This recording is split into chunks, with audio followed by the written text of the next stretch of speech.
Unit 17, Features of the Indian Economy. Let us begin with the word economy. It denotes the operations and management of the economic system. The activities related to production of goods and services, consumption, investment, exchange of goods and services within the geographical territory, and exports and imports with rest of the world. You may have observed that production of goods and services requires inputs such as labor, capital, and raw materials. The inputs are available in limited quantity. That is, there is a shortage of inputs. When these inputs are used in the production process, they need to be paid some reward. For example, if you want to employ a unit of labor, you have to pay some wage to him or her. Similarly, building can be hired by paying some rent, or money can be borrowed by paying some interest. Ultimately, utilization of inputs involves some costs. Thus, the objective before the economy is to utilize the scarce resources efficiently so that production of goods and services is maximized and cost is minimized. Now, let us try to explain the structure of the Indian economy. The word structure, as you know, implies the way in which something is organized or put together. Thus, we should look into the way the Indian economy is organized. Accordingly, we will find out the major segments of sectors of the Indian economy and the manner in which these sectors interact with one another. In order to keep our discussion brief, we will focus on the developments in the Indian economy during the post-independence period, particularly the period since 5 year plans started in India. To begin with, we find out the important features of the Indian economy. Features of the Indian economy. At the time of independence, the Indian economy was stagnant and highly underdeveloped. Agriculture was the backbone of the economy, but agricultural activities were undertaken through obsolete technology. Industrial sector contributed very little to gross domestic product. In order to give a direction to the economy, the Indian government initiated economic planning in the form of 5 year plans in 1951. Over the years, the economy has witnessed increase in GDP. The composition of GDP has changed. Standard of living of people has improved and there has been upgradation in level of technology. The important features of the Indian economy are as follows. Number one, the Indian economy is a developing economy. It has not yet reached the level of economic development seen in America and Europe. Second, the Indian economy is a mixed economy in the sense that both private sector and public sector coexist and participate in the production process. It is characterized by a high population density and population growth. Fourth, about one third of the population live below poverty line. Viscous cycle of poverty operates in many sectors of the economy. Fifth, there is high level of unemployment and underemployment. In addition, there is disgust and unemployment in the agricultural sector. Sixth, the level of technology used in production process is low in many sectors. Modern technology has not been adopted in all sectors of the economy. Seventh, there is a shortage of physical and economic infrastructure. Transportation, power, and communication have not reached all parts of the country. Even some parts of the country do not have provisions for schools, colleges, hospitals, and safe drinking water supply. Let us discuss some of the above issues in detail. Growth and development. Economic development is a broader term than economic growth. Economic growth usually means the growth in production of an economy. On the other hand, economic development includes other factors such as literacy, health, child mortality rate, equality, regional balance, infrastructure, etc. The difference between economic growth and economic development is subtle one. Let us take the example of a child. As a child grows, her weight and height increases. Simultaneously, her capacity to learn, recognize, and distinguish between objects develops. Thus, growth is not sufficient. We need development also. Similarly, in the case of Indian economy, economic growth is not enough. We need economic development. We need better health of people, education for all, reduction in inequality among sections of people and regions, reduction in infant mortality rate, access to drinking water for all, etc. The government has to devise policies and allocate government expenditure so that these facilities are available to all. Thus, the additional income generated in the economy reaches the backward regions and poorer sections of society. To achieve economic development, we need economic growth. In a stagnant economy where there is no economic growth, realization of economic development is difficult. Measurement of the level of economic development is difficult because it does not depend upon a single factor. There are a number of indicators of economic development. These indicators could be quite varied and too many. In table 17.1, we have given the per capita GDP along with annual growth rates of some of the economies. In order to make comparison possible, we have given these figures in a comparable form. You can see that Indian economy is not comparable to developed economies. The per capita GDP in India is much lower than in developed countries. However, it has a higher growth rate compared to others. Note that some of the countries have very low GDP per capita and have experienced decline in it over time. Apart from low per capita income, India is far below the developed economies in terms of development indicators. Some of these indicators are consumption of electricity, literacy rate, access to safe drinking water, empowerment of women, etc. United Nations Development Program UNDP brings out a human expectancy, education, per capita income and empowerment of women. According to Human Development Report 2001, India ranks 115 out of 162 countries in terms of Human Development Index. A positive feature of the Indian economy is that it is not stagnant. It is developing. It is one of the fastest growing economies in the world. There have been improvements in life expectancy, literacy, and availability of infrastructure. Mixed economy. As mentioned earlier, the Indian economy is a mixed economy where private sector and public sector coexist and contribute to the production process. Some of the activities such as law and order, justice and defense have to be performed by the government. However, the government enters directly into production of goods and services which the private sector can also produce. The extent to which the government should involve itself in the production activities is a controversial issue. During the decades of 1960s and 1970s, the Indian government produced whatever it could and intervened in the production decisions, what to produce, where to produce, what technology to use of the private sector through a rigorous licensing policy. We will discuss about the economic policy changes in India later in this block. Let us look into the reasons for undertaking production activities by the government. The producer in the private sector takes the risk of setting up an industry, purchases inputs, produces outputs, and sells the output in the market for a price. Imagine a situation where a producer produces a commodity or service but cannot sell it for a price because consumers cannot be excluded from its consumption. You may also observe that in certain cases the benefit derived by you is in no way going to obstruct others from deriving its benefit. An example of the above could be the provision of street light by the local governments. During the decades of 1960s and 1970s, the Indian government produced whatever it could and intervened in the production decisions. Thus, if your neighbor puts a light in front of her house, you enjoy the benefit that the front of your house also get lightened, and you do not have to pay for it.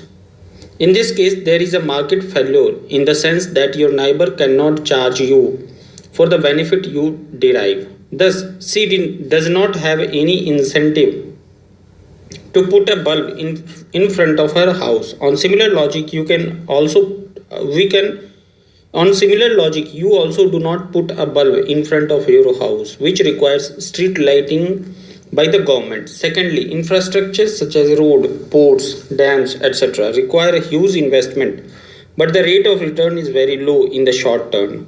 Thus, no private entrepreneur would be interested in providing roads, which prompts the government to come forward. Thirdly, there are natural monopolies such as electricity generation, railways, etc., where a single producer can serve the entire market. Fourthly, there are certain production activities which have so much social benefits that the government should produce these goods and services. Example, schools, colleges, hospitals, banks, etc. Fifthly, the government may enter into production activities to fulfill some other social objectives instead of profit motive. These objectives could be employment generation, regional balance, and social uplift of the downtrodden. Thus, there is a strong case for public sector production, and Indian planners recognized it from the very beginning. We observe the presence of public sector in construction, hotels, restaurants, transport and communication, railways, banks, and other services. Let us look into the share of public sector in the GDP of India. In the financial year 1960-61, about 10% of GDP originated from the public sector. In the fifth year plans, the government expanded the role of the government through more and more investment in various activities. As a result, the share of public sector in GDP increased to nearly 14% in 1972-71, about 20% in 1980-81, and 25% in 1990-91. However, many restrictions on private sector have been removed during the decade of 1990s. As a result, the private sector has increased rapidly and the share of public sector has remained around 25%. Demographic transition. India accounts for 2.4% of the world surface area, but it has 16.7% of the world population. As per the 2001 census, the population of India in 2001 was 102 crore. Thus, India is the second country in the world to cross 1 billion market, the first one being China. However, keeping in view the fact that China a much lower population growth rate 1.4% per year compared to India's 1.93% per year, India is likely to overtake China within a few decades.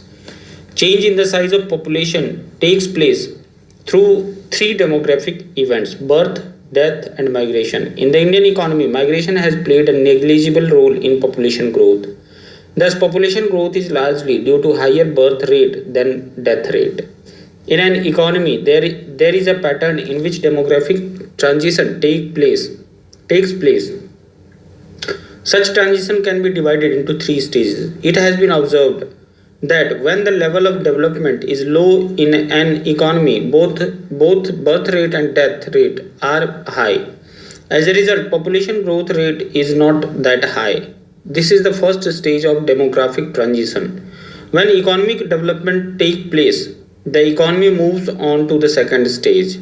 Death rate declines due to availability of health facilities and medicines, but birth rate continues to remain high. This is the stage when there is a wide gap between birth rate and death rate, and population increases sharply. With further economic development, the economy moves on to the third stage. Both birth rate and death rate are low. Consequently, population growth rate is again low in the third stage. All the developed economies are in the third stage of demographic transition. In the case of India, during the pre-independence period, both birth rate and death rate were quite high. As a result, population grew at a lower rate. As you can see from table 17.3, population growth rate during 1950 to 51 was only 1.25% per annum. However, population growth rate accelerated afterwards and reached a peak during 1982-81. A positive sign is that in the recent census, the annual population growth rate has come down below 2%. Some of the states such as Kerala, Tamil Nadu, Punjab, have reached a reasonably lower birth rate. However, in some of the major states such as Uttar Pradesh, Bihar, Rajasthan, and Madhya Pradesh, population growth rate is very high. Expectancy indicates the number of years a newborn child is expected to survive. It has increased from about 32 years in 1952-51 to more than 60 years at present. As a result, the percentage of aged people in India has increased. On the other hand, a decline in birth rate has resulted in a decline in the percentage of children in the country. Sectoral composition of GDP. Let us look into composition of GDP in India and the changes in it over time. The composition of GDP in India has undergone substantial changes since 1950-51. The share of agriculture has declined while that of industrial and service sector has increased. Economic activities can be divided into three categories: primary activity, secondary activities, and tertiary activities. Primary activities include agriculture, forestry and lodging, fishing. Secondary activity includes mining and quarrying, manufacturing, electricity, gas and water supply, and construction. Tertiary activities include trade, hotels and restaurant, transport, railway, road, air, waterways. Fourth, storage, communication, banking and insurance, real estate, and public administration and defense. The tertiary activities are also called service activities. On the basis of table 17.4, we make the following observations. Agriculture and allied activities, primary sector contributes more than half of the GDP in 1952-51. The share of agriculture and allied activities has continuously declined over the years and contributed only 24.2% in the year 2001. Of this, agriculture contributed 22.2%, while forestry and lodging and fishing contributed about 1% each.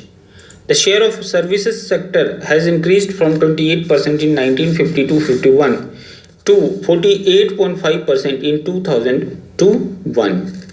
For the years 2005-6, the share of service sector is estimated to be 54% of GDP. This service sector contributes more than half of the GDP at present.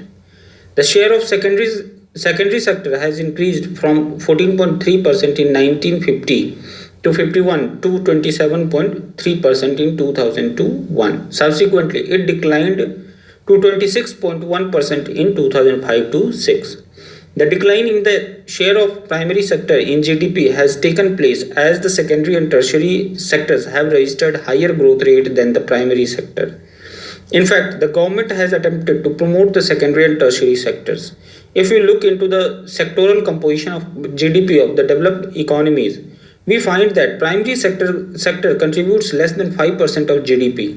Most of the GDP comes from the service sector, about 70 to 80%. So the developments in the Indian economy can be considered to be a positive aspect. A problem area, however, is the composition of employment, as we will see in the next section. In the worth mentioning that of the 27.3% share in 2001, manufacturing sector contributes 17.2% to the GDP. The remaining 10.1% comes from mining and quarrying, electricity, gas and water supply, and construction. Remember that manufacturing and electricity, gas and water supply constitute the industrial sector. In the industrial sector, we have both private sector and public sector on the basis of ownership. Very often, another distinction is made: organized sector and unorganized sector. In fact, as per the Industrial Act 1951, all the industries employing more than 10 workers if production is through use of power, 20 workers if the production takes place without use of power, are required to register with the Registrar of Industries. These industrial units fall under the category registered sector or organized sector. The remaining industrial units, mostly small scale, are termed unorganized sector. In the year 2001, the unorganized sector contributed 6% of GDP compared to 11.2% by the organized sector.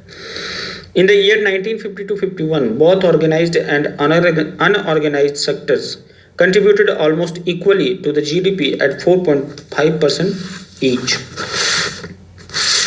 From table 17.5, we observe that for the period 1950 to 75, the average annual growth rate of national income was quite low, below 3.5%. On the other hand, during the period 1975 to 2000, the average annual growth rate has been around 5.5%. A similar trend is observed in the per capita income of India.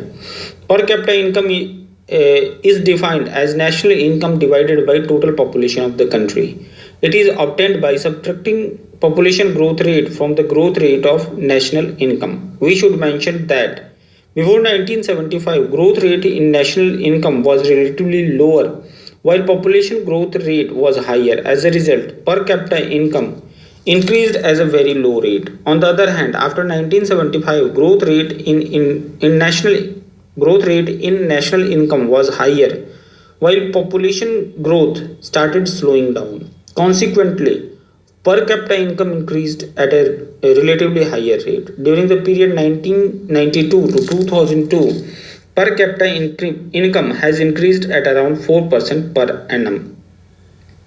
Employment structure. India being the second largest country in terms of population, it has a large labor force, people who are able to and willing to work. In the year 1999 to 2000, there were 39.7 core employed workers in country, which is about 40% of the total population.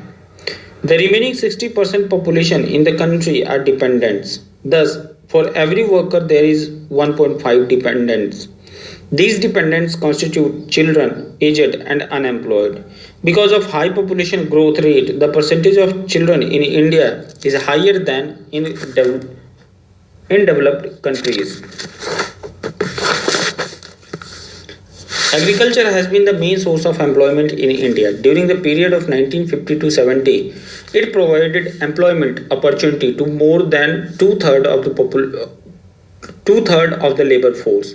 We mentioned earlier that the share of primary sector in GDP has declined over time in Indian economy. For the year 2001, primary sector contributed 24.2% of the GDP. Compare this with the employment share. In the year 1999 to 2000, nearly 60% of the labor force were engaged in agriculture. We observed that the decline in GDP share of the primary sector is not accompanied by a corresponding decline in employment share. An implication is that workers employed in primary sector have a very low productivity than in secondary and tertiary sector. In the developed economies, less than 5% of the labor force is engaged in agriculture. It has been made possible by using modern technologies and mechanization of agriculture. In some parts of India, modern technology is employed in agriculture. However, a majority of farmers in India continue to use obsolete technology. A second implication is that there are too many people engaged in agriculture.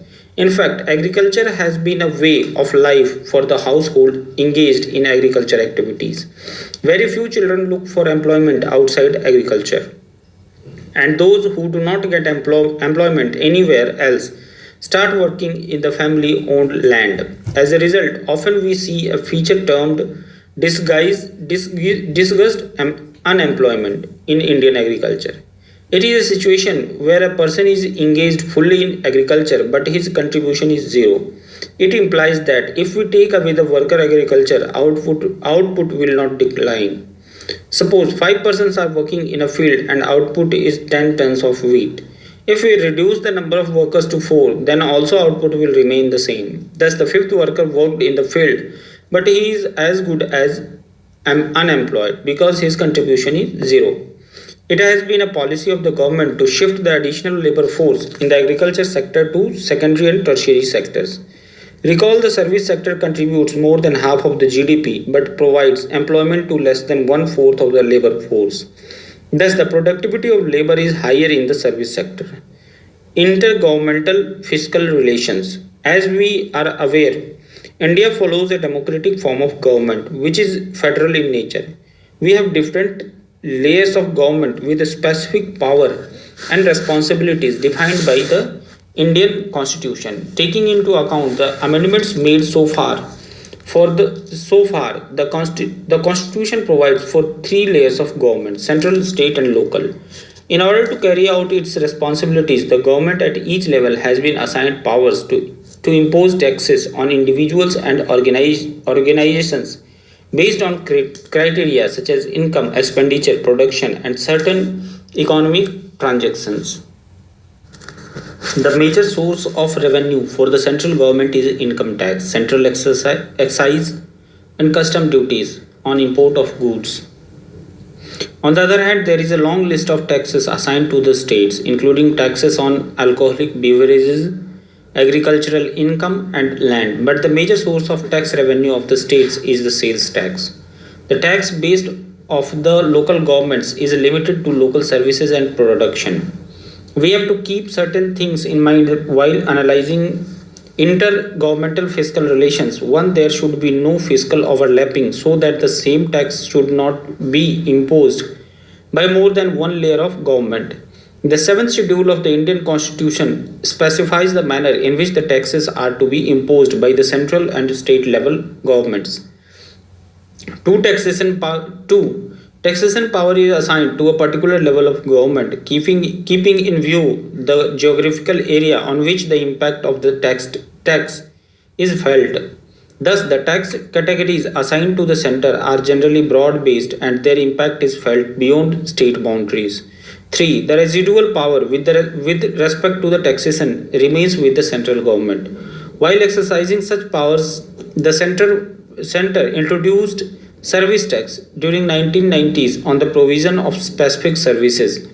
Recall from section 17.7 of this unit that the share of services sector in GDP is more than half and its share is increasing over time. Service tax is slated to be an important source of revenue in times to come. 4. Imposition of taxes and fixation of tax rates is a matter of political economy. In order to further political interests, governments have many times in the past waived taxes or excluded certain categories from taxation.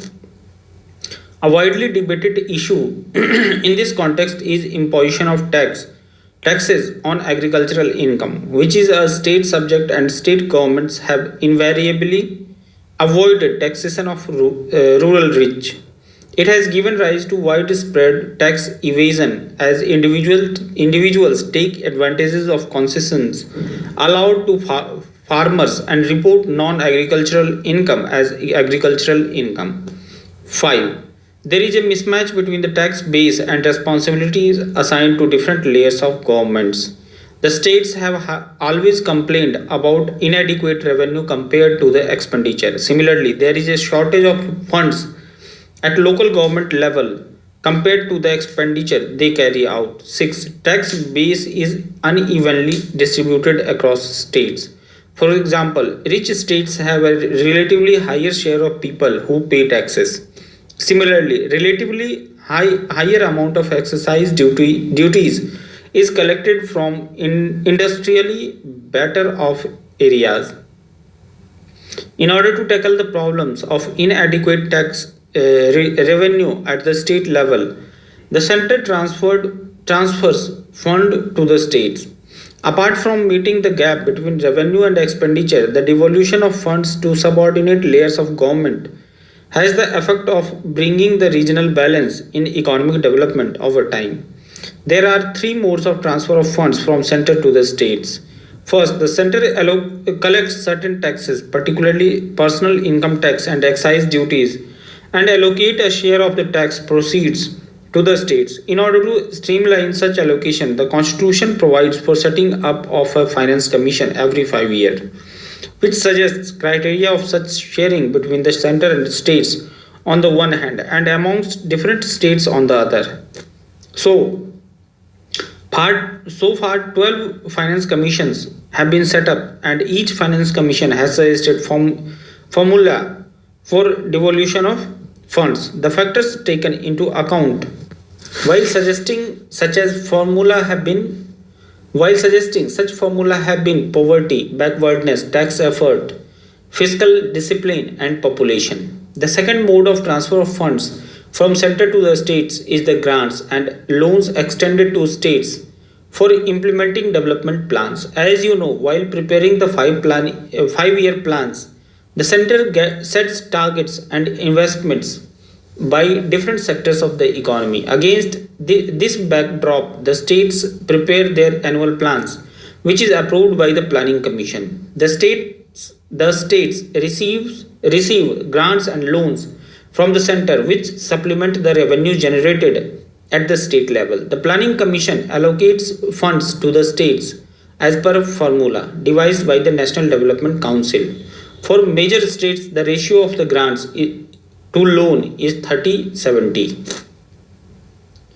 The third mode of transfer of funds from the center to the state is the grants given by central ministries to their counterparts in different states for specified projects. Such projects are wholly funded by the center under central schemes, or the states are asked to contribute a portion of the cost in the case of centrally sponsored schemes.